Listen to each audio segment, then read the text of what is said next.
আসসালামু আলাইকুম প্রিয় ভোলাবাসী। আপনারা যারা ভোলা বরিশাল সেতুর জন্য আন্দোলন করতেছেন, আপনাদের আন্দোলনের সাথে আমি একমত।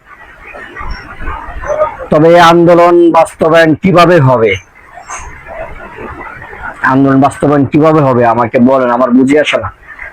ভোলা বরিশালের ভোলার 4জন সংসদ সদস্য বর্তমান পার্লামেন্টে আছে। একজন প্রধান স্পিকার আন্দালির রহমান পার্থ, নুরুল ইসলাম নয়ন, আরেকজন মুরব্বী আছেন প্রজমুদ্দিন। তো তারাই পার্লামেন্টে এই ধরনের কথা বলেন না, তারা সংসদে এই ধরনের কথা বলেন না। তারাই মনে হয় ভোলা বরিশালের সেতু চান না। আমাদের দেশে একটা কথা আছে, নির্বাচনের আগে এক কথা, নির্বাচনের পরে আরেক কথা। ঠিক সেটাই বাস্তবায়ন হয়েছে।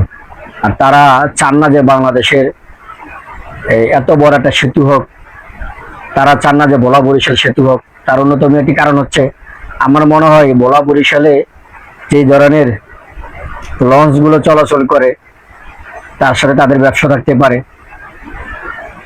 যারা যারা লঞ্চের ব্যবসা করতেছেন, লঞ্চ মালিক আছেন, তাদের সাথে ভোলার যে এমপিরা আছে তাদের সাথে ভালো একটা আন্ডারস্ট্যান্ডিং হতে পারে, ভালো একটা সম্পর্ক থাকতে পারে। তো লঞ্চ মালিক যারা, তারাও চায় না যে ভোলা বরিশাল সেতু হোক, তাহলে অনেক লঞ্চ বন্ধ হয়ে যাবে। যেমনটা পদ্মা সেতু হয়ে গেছে, অনেক ফেরি বন্ধ হয়ে গেছে, ফেরি নাই, মাওঘাটে কোনো ফেরি নাই। এই জন্য আসলে অনেকে চান না যে আর ভোলা বরিশাল সেতুটা হোক। তা না হলে আমরা দেখেছি আন্দালির রহমান পার্থ সাহেব, তিনি নির্বাচনের আগে বলছেন যে সংসদে তার প্রথম কথাই হবে ভোলা বরিশালের সেতুর দাবি।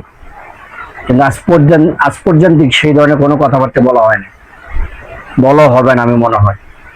আমি জানি না কিভাবে ভোলা বরিশাল সেতুর দাবিতে আমরা আসলে সাকসেস হতে পারবো। তো এই ব্যাপারটা আগে আসলে ভোলার যে কয়জন এমপি আছে, আপনারা তাদের কাছে যাওয়া উচিত, তাদের সাথে কথা বলা উচিত। মাননীয় স্পিকার, আমাদের বরিশালের ভোলার যিনি মাননীয় স্পিকার আছেন, তার সাথে মেজর হাফিজ সাহেব, ওনার সাথে আপনারা কথা বলা উচিত আন্দোলন করার আগে। তাহলে আশা করা যায় কিছু একটা হবে।